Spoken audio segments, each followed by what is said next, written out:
26절까지 말씀입니다.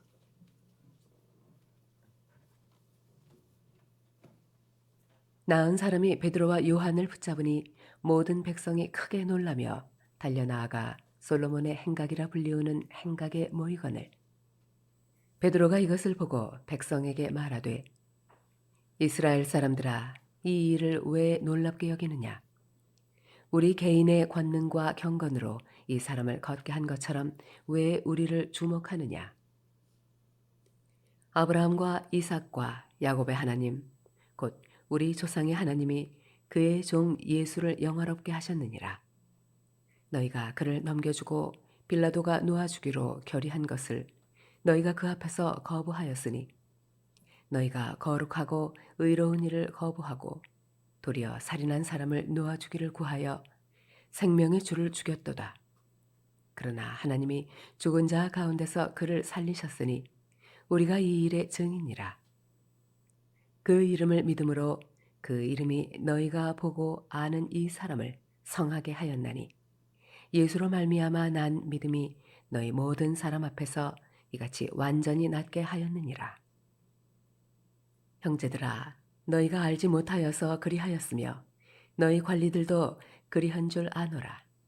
그러나 하나님이 모든 선지자의 입을 통하여 자기의 그리스도께서 고난 받으실 일을 미리 알게 하신 것을 이와 같이 이루셨느니라. 그러므로 너희가 회개하고 돌이켜 너희 죄 없이 함을 받으라. 이같이 하면 새롭게 되는 날이 주 앞으로부터 이를 것이요 또 주께서 너희를 위하여 예정하신 그리스도 곧 예수를 보내시리니 하나님이 영원 전부터 거룩한 선지자들의 입을 통하여 말씀하신 바 만물을 회복하실 때까지는 하늘이 마땅히 그를 받아두리라. 모세가 말하되 주 하나님이 너희를 위하여 너희 형제 가운데서 나 같은 선지자 하나를 세울 것이니 너희가 무엇이든지 그의 모든 말을 들을 것이라. 누구든지 그 선지자의 말을 듣지 아니하는 자는 백성 중에서 멸망받으리라 하였고 또한 사무엘 때부터 이어 말한 모든 선지자도 이때를 가리켜 말하였느니라. 너희는 선지자들의 자손이요 또 하나님이 너희 조상과 더불어 세우신 언약의 자손이라. 아브라함에게 이르시기를 땅 위의 모든 족속이 너의 씨로 말미암아 복을 받으리라 하셨으니 하나님이 그 종을 세워 복 주시려고 너희에게 먼저 보내사 너희로 하여금 돌이켜 각각 그 악함을 버리게 하셨느니라.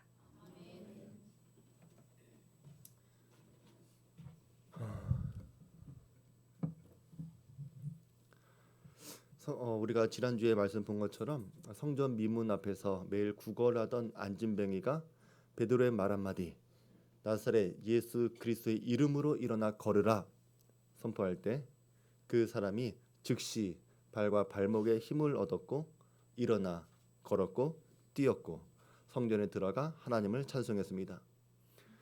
이때가 하루 중에서 성전이 가장 붐빌 시간이어서 사람들이 많이 있었고 모든 백성이 놀라 솔로몬의 행각에 몰려들었습니다. 솔로몬의 행각은 큰 기둥이 받치는 지붕 아래 열린 집회 공간이었는데 거기서는 정치, 종교, 상업 이런 사회적인 모임이 열리곤 했습니다. 베드로는 몰려든 사람들 앞에서 이미 벌어진 그 초자연적인 현상에 대해서 하나님의 말씀을 시작합니다. 베드로가 이것을 보고 백성에게 말하되 이스라엘 사람들아 이 일을 왜 놀랍게 여기느냐 우리 개인의 권능과 경건으로 이 사람을 걷게 한 것처럼 왜 우리를 주목하느냐. 먼저 베드로는 군중의 관심을 받은 치유받은 사람 그리고 치유를 일으킨 자신한테 쏠린 관심을 즉시 주님께로 돌렸습니다. 우리가 앞으로도 계속 보겠지만 사도들을 통해서 일어나는 기적은 사람들이 사도들을 주목하게 만드는 계기가 됩니다. 그런데 그때마다 사도들은 그 초점을 그리스도께로 돌리려고 했습니다. 그것이 마땅하기 때문입니다. 오늘날 우리도 하나님을 섬기려고 할 때 받는 유혹들이 있습니다. 하나님의 역사가 크면 클수록 더 큰 찬사가 쏟아지는데 이런 찬사를 누리고 싶은 유혹이 누구에게나 있다는 겁니다. 그런데 이때를 조심해야 합니다. 베드로는 지금 사람들의 주목을 즉시 주님께로 돌렸습니다. 이 일은 자신의 권능과 자신의 경건 때문에 일어나는 일이 아니라고 분명히 말을 하는 겁니다. 이것은 자기 부인하는 것도 아닙니다. 이 안진뱅이를 고친 것은 베드로의 무엇 때문이 아니라 주님께서 하신 일이기 때문에 주님께서 영광을 받으셔야 하는 겁니다. 하나님이 하신 하나님의 영광에 인간의 자랑은 어떤 모양으로도 개입되어서는 안 됩니다. 베드로는 이것을 너무나 잘 알고 있었습니다. 그래서 나중에 이런 편지를 쓰게 되죠. 각각 은사를 받은 대로 하나님의 여러 가지 은혜를 맡은 선한 청지기 같이 서로 봉사하라. 만일 누가 말하려면 하나님의 말씀을 하는 것 같이 하고 누가 봉사하려면 하나님이 공급하시는 힘으로 하는 것 같이 하라. 이는 범사에 예수 그리스도를 말미암아 하나님이 영광을 받으시게 하려 함이니 그에게 영광과 권능이 세세 무궁하도록 있느니라. 아멘. 우리가 감히 하나님의 일을 한다 말할 수도 없지만 아주 놀라운 은혜와 섭리 가운데 우리가 하나님의 일에 참여할 수 있게 된다면 우리는 하나님이 하시도록 하나님이 하신 것처럼 하나님의 방법으로 하셔야 합니다. 우리가 말할 때에도 봉사할 때에도 그 일이 하나님의 일이 되게 하려면 하나님께 가장 큰 영광을 돌릴 수 있는 것이 무엇일까를 생각하면서 일을 하시길 바랍니다. 그런데 많은 사람들은 여기서 이 말씀대로 마치 자기가 하나님이 된 것처럼 행동할 때가 있다는 겁니다. 내가 말하는 건데 하나님이 말씀하시는 것처럼 내가 하는 일인데 이것이 하나님이 하시는 일처럼 생각하는 사람도 있다는 겁니다.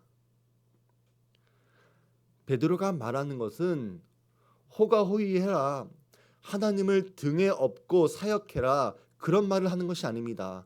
하나님이 드러나시도록 일을 하라는 것입니다. 바울이 말한 것처럼 나는 죽고 주가 살아야 되는 것이죠. 만약에 우리가 여기서도 실패하면 사람들은 우리한테 실망하는 것뿐만이 아니라 하나님한테도 실망을 하게 될 겁니다. 우리의 모습을 보고서 우리를 평가하는 것이 아니라 어떻게 저게 하나님의 생각이래? 어떻게 저게 하나님이 원하는 거래? 말도 안 돼. 이러면서 하나님으로부터 돌아서게 되는 거죠. 우리가 하나님의 영광을 도둑질하는 것도 죄가 되지만 하나님의 영광을 가리우는 것도 죄가 됩니다. 베드로는 사람들을 주목할 때 이 주목의 초점을 즉시 주님께로 돌리면서 이 사건으로부터 주의 말씀을 전하기 시작합니다. 13절부터 시작되는 베드로의 설교에는 예수님이 어떤 분이신지 설명하는 표현이 굉장히 많이 등장을 합니다.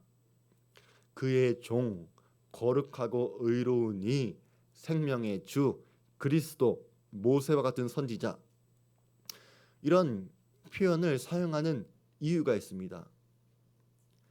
베드로는 지금 여기 모여 있는 사람들이 예수님을 죽였다는 것을 알고 있었습니다. 너희가 그를 넘겨주고 빌라도가 놓아 주기로 결의한 것을 너희가 그 앞에서 거부하였으니 너희가 거룩하고 의로운 이를 거부하고 도리어 살인한 사람을 놓아 주기를 구하여 생명의 주를 죽였도다. 누가 죽였대요? 너희가 죽였다는 거예요. 그런데 베드로는 너희가 예수님을 죽인 것은 알지 못해서 그런 것이다. 너희 관리들도 알지 못해서 죄를 지은 거다. 이런 식의 말을 합니다. 왜 이런 말을 했을까? 베드로가 유대인이니까 자기 유대의 민족을 그 죄를 덮어주려고 감해주려고 이들의 악함은 어쩔 수 없는 일이었다 변호해 주려고 이런 식으로 말했을까요? 아닙니다.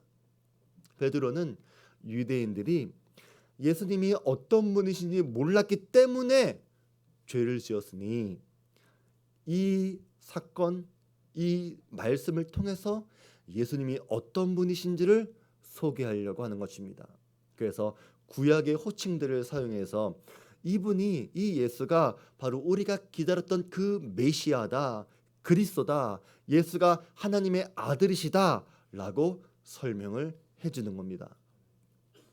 여러분, 그렇다고 해서 무지가 죄에 대한 핑계가 될 수 있을 거라 생각하십니까? 사람들은 말합니다. 몰라서 그랬어요. 제가 알았다면 안 그랬을 거예요. 근데 미국의 대법원 건물에는 이런 글이 쓰여 있습니다. 법을 모른다는 것은 면죄의 이유가 되지 않는다. 이것은 인간의 법에만 해당되는 말이 아닙니다. 하나님의 말씀, 하나님의 진리, 하나님의 계명 앞에서도 마찬가지입니다. 많은 사람이 마지막 때 예수 그리스도의 심판대 앞에서 몰라서 그랬습니다 라고 대답할지도 모릅니다. 하지만 그것은 자신의 죄에 대한 핑계가 될 수 없습니다. 모르는 게 죄입니다. 무지가 죄인 것입니다. 또 알지 못한 게 아닙니다. 알려고 하지 않은 겁니다. 하나님은 이미 예수님을 통해 모든 것을 알게 하셨습니다. 하나님을 알게 하셨다는 거예요.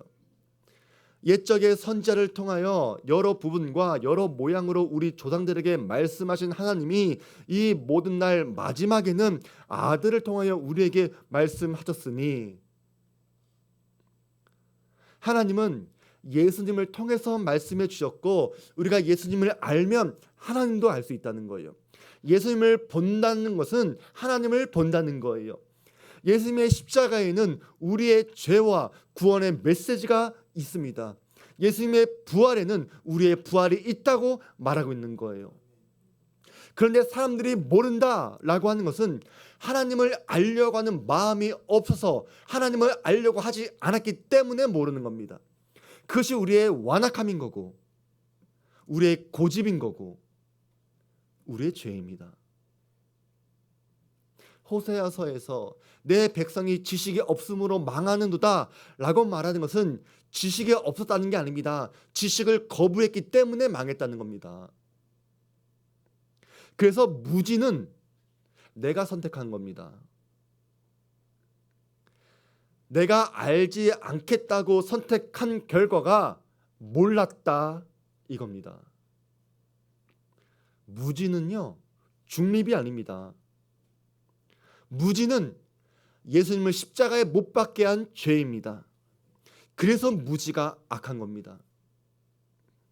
알지 못하는 죄는 자신을 죽이는 거고 주변 사람들도 죽여버립니다. 여러분도 예수님을 알지 못한 삶 때문에 당했던 고통들이 있지 않습니까? 핍박이 있고 아픔이 있지 않습니까? 여러분, 멀리 생각할 거 없습니다. 여러분 가족 중에 여러분이 전도하겠다고 여러분은 눈물로 기도하겠지만 하나님을 부인하고 예수님을 알지 못하는 그 가족이 여러분을 얼마나 힘들게 한 적이 많았습니까? 알지 못하는 죄가 그렇게 만들었다는 거예요. 베드로가 설교에서 말하는 것이 이것입니다. 하나님은 모든 선지자의 입을 통해서 그리스도가 오실 것과 그리스도께서 고난 받으실 것을 말씀하지 않으셨느냐? 모세와 같은 선지자가 올 것인데 너희는 무엇이든 그의 말을 들으라 말하지 않았느냐?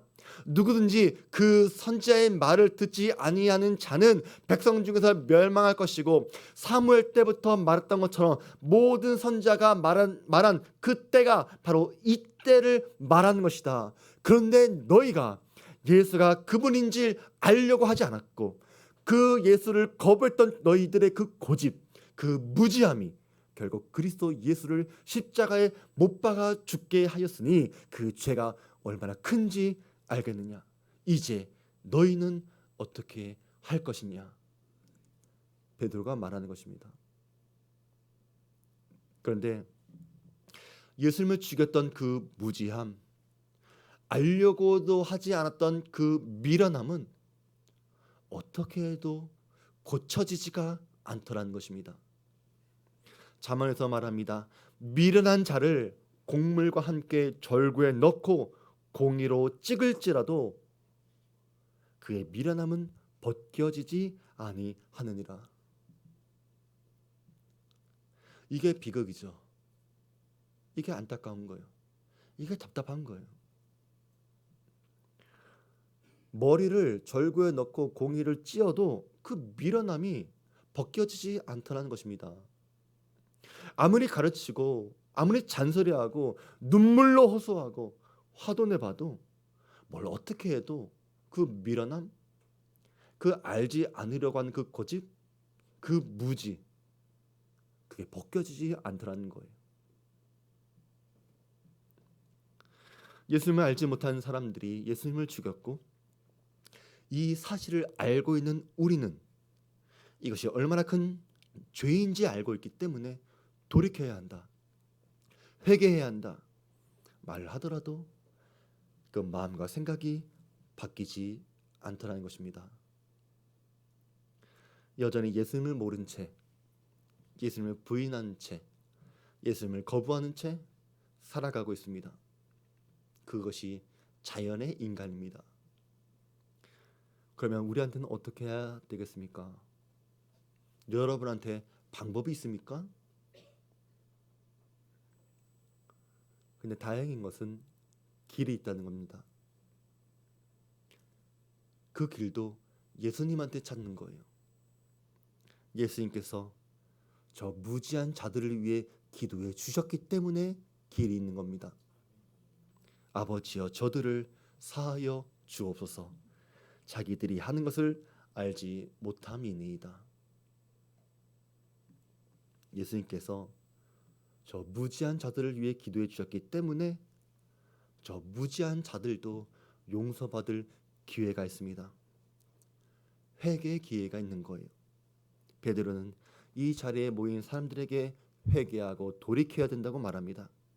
그러므로 너희가 회개하고 돌이켜 너희 죄 없이함을 받으라. 이같이 하면 새롭게 되는 날이 주 앞으로부터 이를 것이요. 무지한 사람들은 자신의 죄인됨과 그 죄악된 본성이 얼마나 뿌리 깊고 넓게 퍼져 있는지 알지 못하지만 거듭난 사람은 이 무지함에서부터 깨닫기 시작합니다. 내가 예수님을 알지 못했던 죄, 그리고 내가 하나님 앞에서 얼마나 끔찍한 죄인이었는지 들여다보게 됩니다. 그러면서 내가 처절한 죄인임을 인정하게 되는 것이고 이것이 하나님의 자녀와 불신자의 차이가 있다는 것을 알게 될 것입니다. 세상 사람들은 스스로 모든 것을 알고 있다고 착각을 합니다. 저들의 무지함을 절대로 인정하지 않습니다. 오히려 그 스스로가 똑똑하다고 지혜롭다고 믿고 있으며 세상의 지식과 지혜로 우리 성도들을 무지하다고 무식하다고 조롱을 합니다. 근데 골로새서는 이렇게 이야기하죠. 누가 철학과 헛된 속임수로 너희를 사로잡을까 주의해라. 이것은 사람의 전통과 세상의 초등 학문을 따름이요 그리스도를 따름이 아니니라. 우리는요 세상의 똑똑함을 따르는 사람들이 아닙니다. 우리는 그리스도를 따르는 사람들입니다. 그리스도를 따르는 사람들한테는 세상의 가치관, 그런 말들, 그런 속임수를 구별할 수 있는 지혜가 있어야 합니다. 우리는 세상을 살아가면서 세상의 지혜와 지식을 배워야 하지만 어디까지나 그리스도를 따르기 위한 배움이어야 하지 세상을 따르기 위한 무지한 자들 따르기 위한 그 배움이 되어서는 안 됩니다. 또 하나님의 지혜를 구하셔야 합니다. 시편의 고백입니다. 주의 계명들이 항상 나와 함께 함으로 그것들이 나를 원수보다 지혜롭게 하나이다. 내가 주의 증거들을 늘 읊조림으로 나의 명철함이 나의 모든 스승보다 나으며 주의 법도들을 지킴으로 나의 명철함이 노인보다 나으니이다. 베드로는 사람들이 예수님이 어떤 분이신지 알기 원했습니다.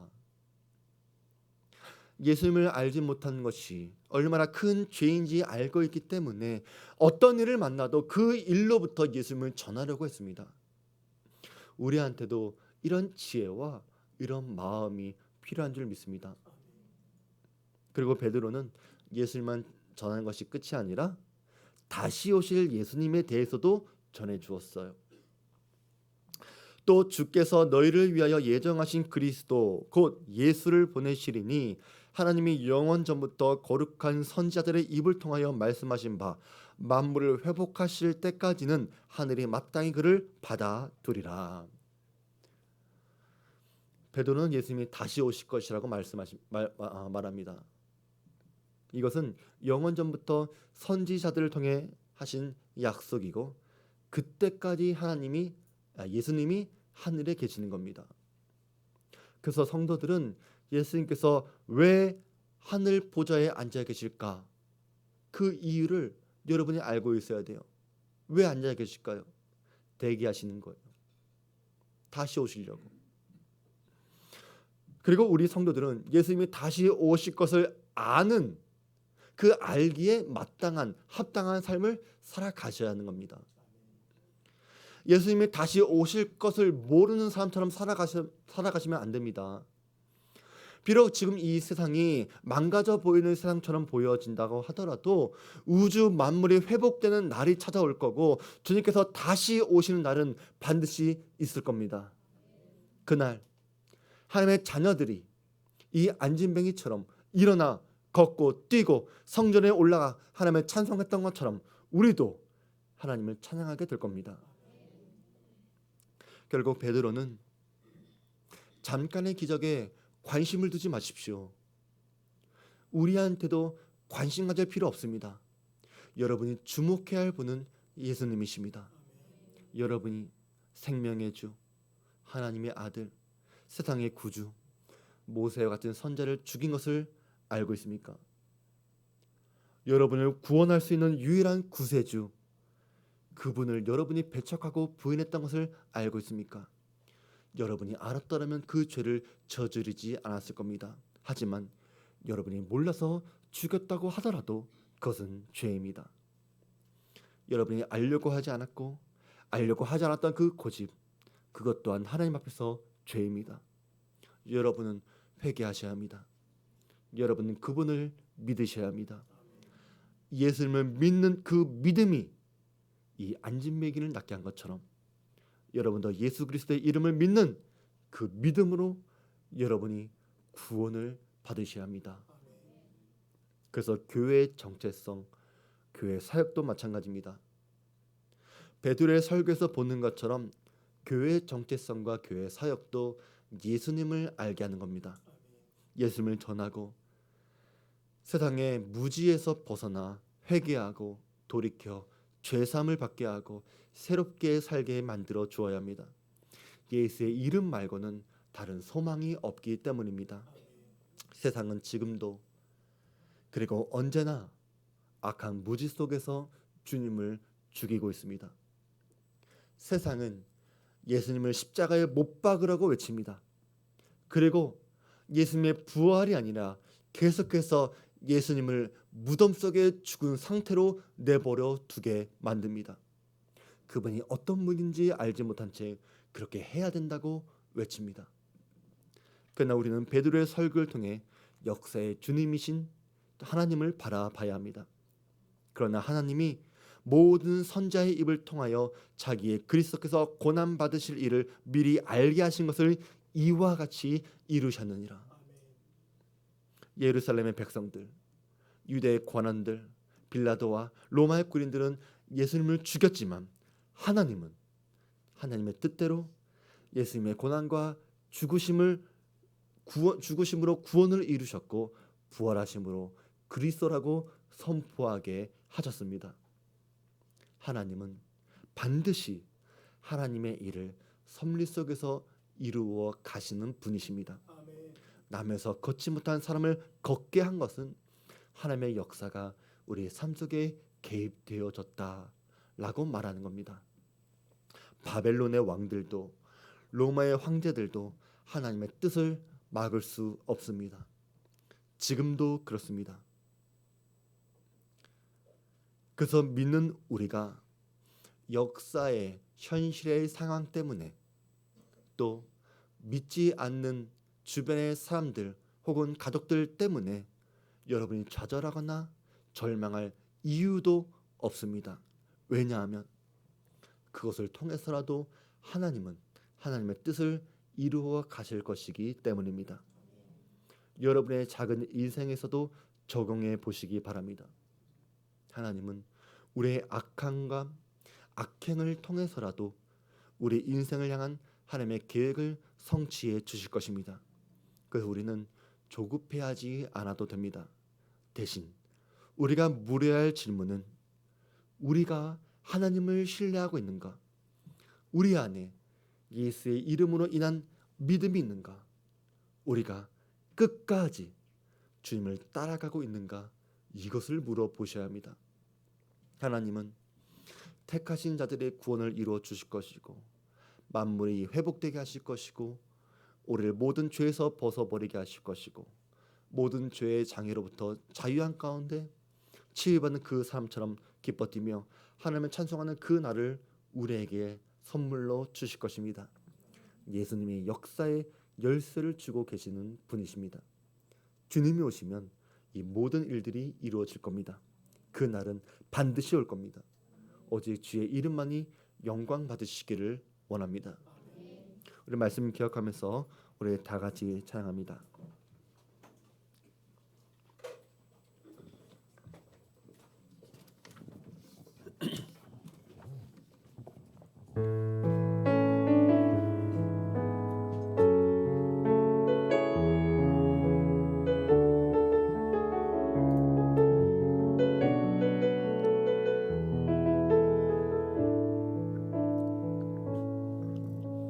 슬픈 마음 있는 자, 뭔가 영혼 병든 자, 누구든지 부르시오. 예수 이름 부르시오. 그 이름을 믿는 자, 그 이름을 부르는 자, 그가 어떤 사람이든 그는 구원 얻으리. 예수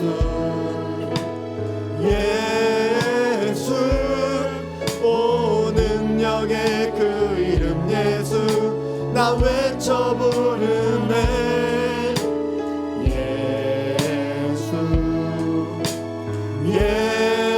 예수 오 구원의 그 이름 예수 나 외쳐 부르네.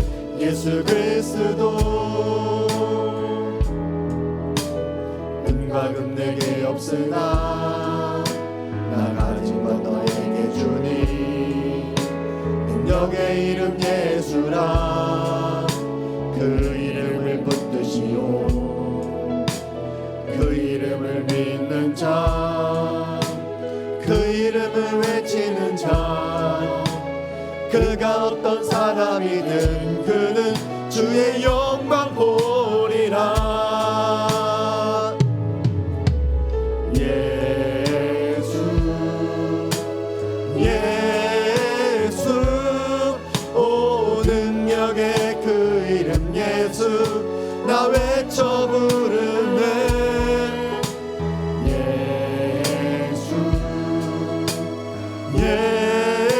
예수 오 구원의 그 이름 예수 나 외쳐 부르네. 예수 그리스도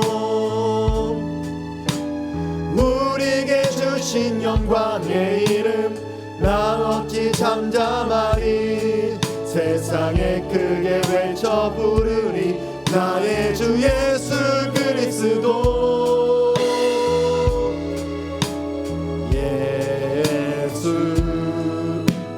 예수 오 능력의 그 이름 예수 나 외쳐 부르네.